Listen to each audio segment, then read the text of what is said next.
global K-pop group BTS celebrates 10 years of making music that matters, which has led to a remarkable number of records on global charts and the broader promotion of issues of universal interest, including discrimination against minorities. So how were the members of BTS discovered? What are the key factors behind the group's success? And what have been the broader implications of making music that matters? Welcome to Issues and Insiders. Today, that is June 13th, we mark K-pop sensation BTS's 10th anniversary by revisiting the group's milestones in music and more. For this purpose, I have Tamar Herman joining the session virtually. Tamar, it's been a while. Welcome back. Thanks so much for having me. I also have Jeff Benjamin with us. Jeff, it's great to have you on. Thank you. Great to be on. Right, Tamar, let's begin with some details about the birth of BTS, which some say, and I'm quoting, that the members were discovered in the most unconventional ways. What more can you tell us? Yes, BTS's origins is a little bit different than what we're used to for most K-pop groups. Originally, Big Hit, Now Hype, they had decided to make a hip-hop oriented group. And so the first three members to join were RM, Suga, and J-Hope, all who have hip-hop underground backgrounds. So RM is kind of the base of the whole group, and he was known quite well in the industry as an underground rapper. Suga was a producer and also a rapper, and J-Hope was really well known as a dancer. And so the three of them came to the company in different ways. Bang Si-hyuk scouted RM, it was a whole thing, and then Suga applied as a producer, and then as the group changed, they had other hip-hop trainees, some producers and rappers that their names are known. They decided, I guess, at one point to change direction, and so they started scouting other talent, and each member had their own story. So V, he went to accompany a friend on auditions. He didn't mean to audition. He ended up auditioning, and he was the only person who got in. Jimin was a contemporary dance student, and one of his teachers said, "Why don't you go audition?" Jin was street cast when he was a student. He was pursuing acting. He was thinking of maybe being an actor. He wasn't planning on being a K-pop star. And that happened. And Jungkook's is like one of the most famous stories in the industry. He was applying for, I believe it was Superstar K, one of the audition shows, and he sent in his tape. And it didn't make it to air, but it went around the whole industry, and he ended up getting 7 offers from different companies because people saw him as just such a talent and someone that they all wanted. And he ended up going to Big Hit because he wanted to be with RM. So the group all have a little bit non-typical stories that got them in the door at Big Hit and that led them to BTS. Right, right. Jeff, if I were to ask you to identify the key factors behind BTS's remarkable popularity, what would you choose to highlight and why? Yeah, I think like any great musician in the world, you can have talent, you can be amazing on stage, you can be an incredible singer, a great songwriter.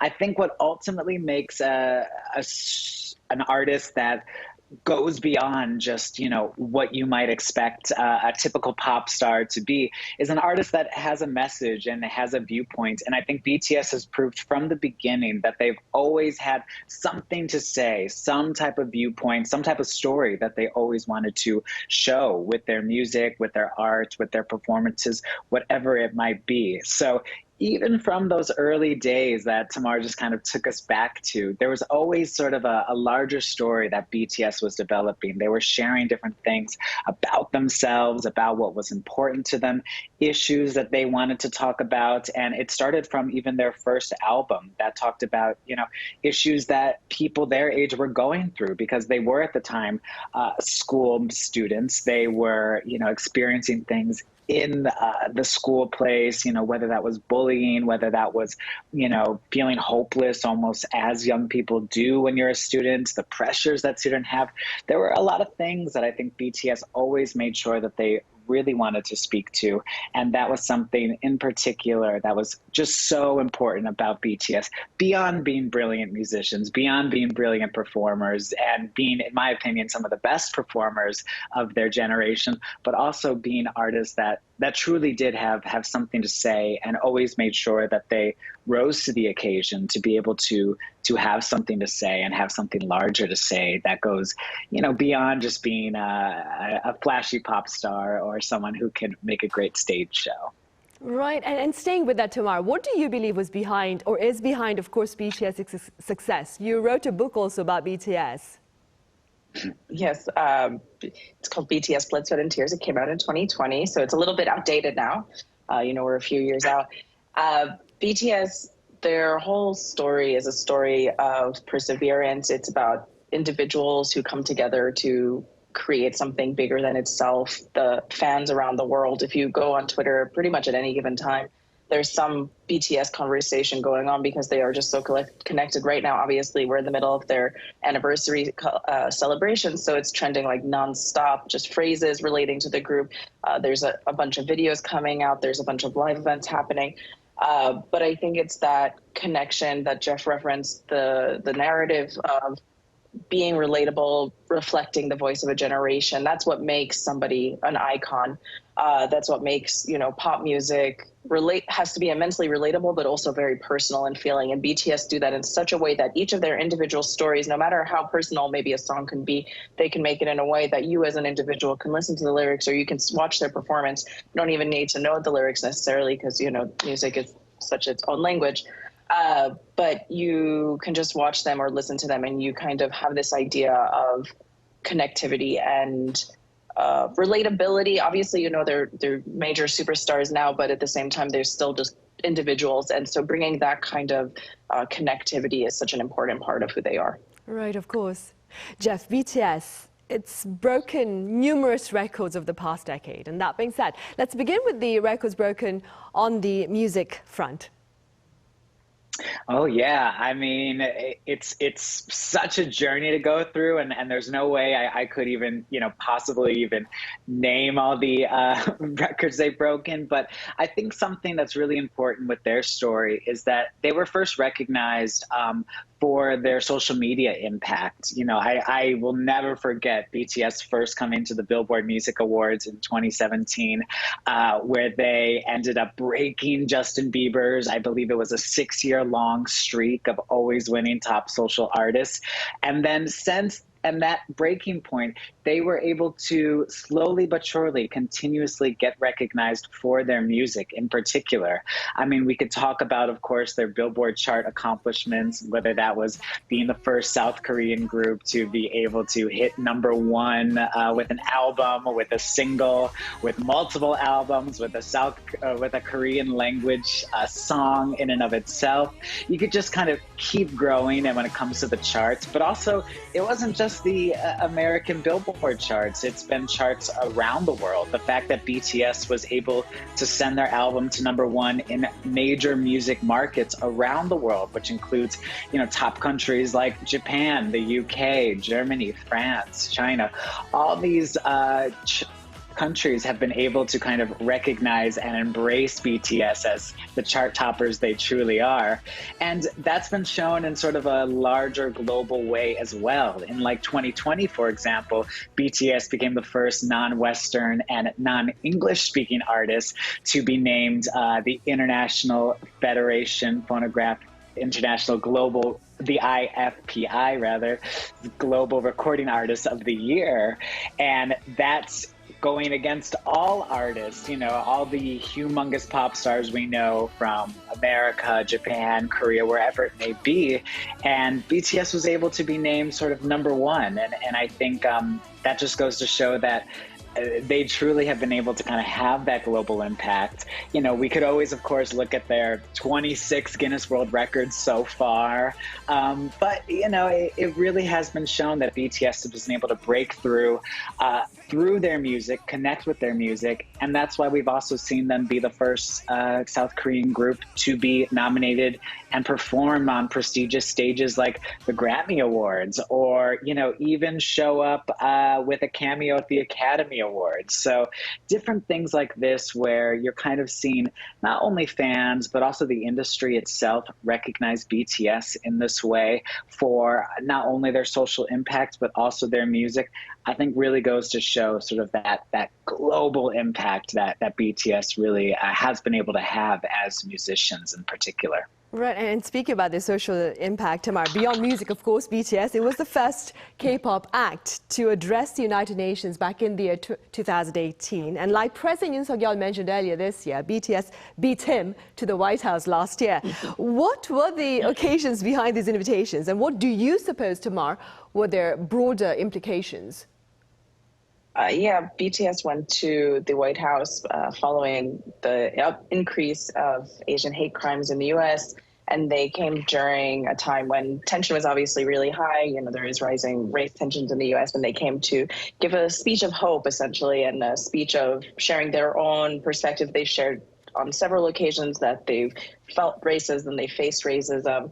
They're quite vocal about that in their own way, and it was a very powerful speech. There was a very good reaction from obviously fans, but also from media. There was, of course, some little consternation that, you know, an Asian act rather than an Asian American individual was maybe doing this speech, but I think it was kind of showing the power of BTS, you know, that they really do reflect a whole nation. Like, even though it is a country's individual issue and circumstance, obviously the whole world faces similar issues. So having them kind of represent a generation at large, both at the UN and then also at the White House, I think really shows just how impactful they are and how many people in many different walks of life recognize their impact.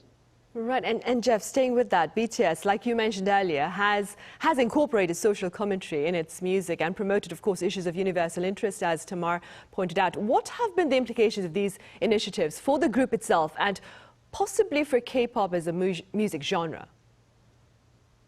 Oh, yeah. I mean, I think we've been able to see, you know, not just BTS, but, you know, so many people's eyes being opened to different kinds of music, and also, you know, create a more understanding and empathetic world in that way too. You know, of course, BTS's lyrics speak to those social values and wanting to improve the world and make it better. And I do believe that the fans themselves take those messages to heart and have been proven to, you know, make the world better in different ways, you know, whether that's been through trying to help with climate change or even getting politically involved and, you know, seeing the different ways that K-pop fans have been able to get politically involved as a result of kind of the eye-opening measures that a group like BTS has been able to do, and getting people to understand that, you know, there's music beyond maybe in your own country's borders, or just what we tend to hear on the radio, or what's being,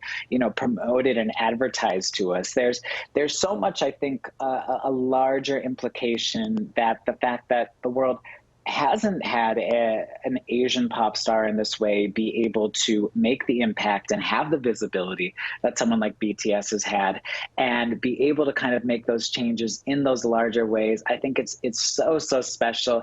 And I feel like, even personally, I've seen it even in, you know, my dad, you know, the fact that I was able to explain different, you know, K-pop songs, or specifically BTS songs, to him, using their metaphors, using the lyrics and sort of the imagery that they use, so that it's not necessarily about the language or about, you know, where the music is coming from, but rather these universal themes, these topics, just all the ways that we do connect as people in general. And the fact that I was kind of able to open up my dad's eyes to some of the topics that even BTS themselves are talking about, I thought really does speak to just, yeah, those universal points you mentioned that kind of can gain interest and can kind of connect with audiences no matter what age, what race, no matter where you are in the world. I think that's kind of something super special about BTS, and it's been an important point, I think, as the world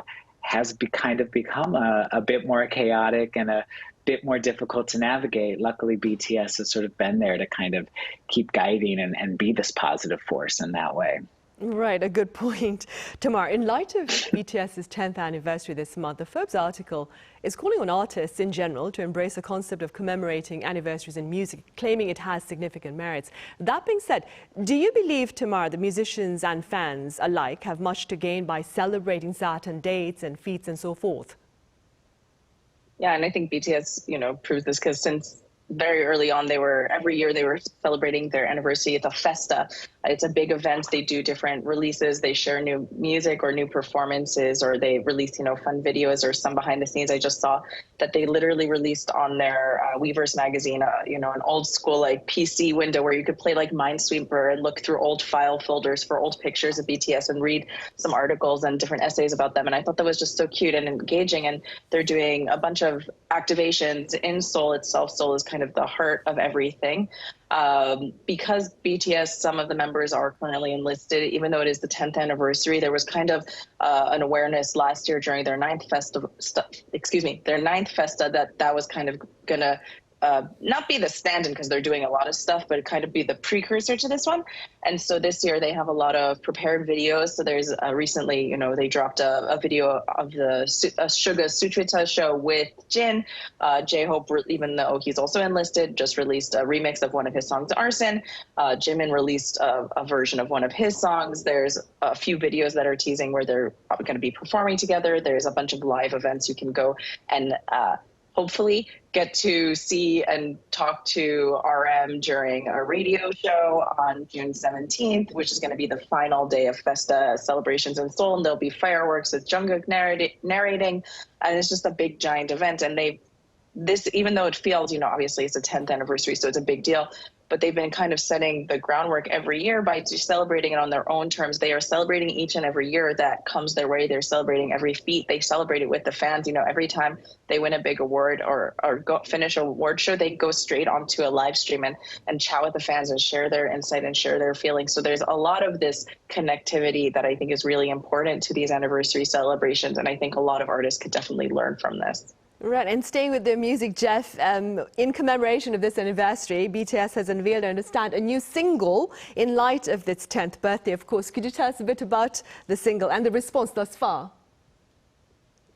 Yes, for sure. BTS, of course, on Friday released their new digital single, Take Two, which was certainly a treat and something that, shows the promise that BTS made from the get-go. I think when that news came, that did shake up the world, about the breaks that they were going to take in their chapter 2 to focus on solo music while balancing the group activities. A lot of people were unsure what this news meant. Were they, going to go on hiatus? Was it going to mean no BTS music for the next, 2-3 years, whatever it might be? And they promised that they were going to continue, to keep on the group activities with their solo careers. And this is them once again keeping their promise by delivering a new song that they prepared ahead of the members' different military enlistments.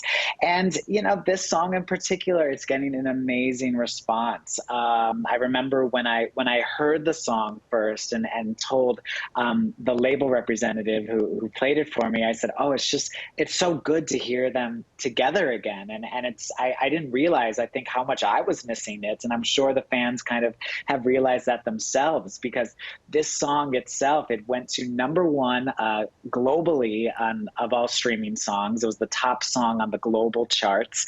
It topped the iTunes charts in 92 countries after its release. It topped big charts in Japan, the US, wherever it might be. So I think you're going to see a really great chart response to this song. But I think even more importantly than that, this song itself represents something really special for BTS. It's about, once again, their story, Take Two, being able to say this is the next chapter, the next story together. And it's also a love letter to the ARMY and to the fans that have been with them, and saying that they're ready to continue this story together. There's nothing about, that it's the end or that, everything's ending or anything like that. There's a lot of beautiful messages about being so grateful, happy to be with their fans, wanting to continue in the future. And this is a message that BTS has been really consistent with since last year, since they began sort of, beginning this transition of moving into their chapter 2, as they call it, where they talk about how, they are excited about the future, even though it's going to look a little bit different, and that they truly believe that the best is yet to come. So I think this song's having a great response, and I think it just goes to show that the world was kind of really missing these guys, and we're really happy to have them back. Even if it's not the big pop banger we could have had from them, they brought it a really sentimental and important story to their career and for themselves. So I thought it was the perfect single to release right now. Right. And Tamar, are there any other activities that have been planned for BTS fans, the ARMY, with regard to BTS's 10th anniversary this year that you would like to highlight? Apart from, of course, RM's planned interaction with his fans later this week in Yeouido. Yes. I think that's definitely the most exciting one, because that doesn't happen all that often. I think that the thing that was really exciting for me today was RM released BTS, all the members, because it's the anniversary date. They released different, most of them, I think. I haven't seen all of them yet, but I probably missed that while I was preparing for this. They released their own images on Instagram, some messages, and RM, he declared in his letter, it was so poignant that it's so special. I'm going to misquote him, and excuse me, please, anyone watching, go look up his letter. It's a beautiful letter. How special it is for a noun to become a pronoun. And it's such a poignant moment because, BTS presents everywhere. BTS are everywhere. They're doing all these events, mostly in Seoul, but there's also in other cities, there's smaller events, or fans are doing their own events. And online fans have been, I saw one thread of fans sharing the pictures of the 7 members together when they first got into the band. And I thought, wow, this is like such an amazing, each person has their own moment when they remember when they first met BTS. And I just think that was such a beautiful thing. So even though a lot of it, unless you're in Seoul, there's not quite as much as maybe we would like. But there's a lot of fun stuff going on. My personal favorite, which is kind of nerdy, is that in South Korea, they released stamps commemorating this. And I think that's just kind of fun and wild, because usually, stamps commemorate something really important, because it's a country-wide mailing, payment system. It's a currency almost, and it's really recognizing BTS's impact just in general, but especially for the country itself. And they've spoken so much about how special it is to represent South Korea to the world, how their connection to Korea, they have a lot of early songs that relate to their Koreanness and their regional, their differences and all their accents and their family's culture and stuff. So I think it's really important and just kind of a nice, even though it is kind of, an interesting anniversary, because as we mentioned, not all the members are going to be there live, but they've prepared so much it almost doesn't feel that way, but it still feels like a really great connection, and they really got everything that they wanted to share with us out throughout everything that they're doing. Right, definitely. Jeff, I understand this next question may be quite tough because you're not a fortune teller, but what do you envision for BTS if all the members do return as a team after their military service, speaking very briefly? Oh yeah, it is tough to say, but I think something we can always count on with BTS is that they're always going to speak to where the world is at. On one hand, we know they're going to bring great music, great vocals, great performances, but I think we'll have to see where the world is at that point to know kind of where BTS is. I think they'll be able to read the situation, read the temperature of where the world is, read what their fans are talking about, and kind of be able to bring it there. They've kept their promise so far to stay together and balance their careers as a group and soloists. And I think we'll have to kind of see where the world is at that point, to know exactly where BTS is going to go. But I think the one thing we can definitely say for sure is that it's going to be an emotional and a very special moment that naturally the entire world is going to be watching. And I can't wait for it personally. I think, the guys, like I said, they made the promise that the best is yet to come, and I do truly believe that. So I'm excited to see where BTS comes whenever we do get to finally have them all back together once again as 7. Right, and I'm sure ARMY joins your thoughts as well. All right, Jeff, thank you so much for your time and your thoughts. And Tamar, thank you very much for your insights today. Thank you. Right, well, on that note, we end this edition of Issues and Insiders. Thank you for watching. See you same time tomorrow.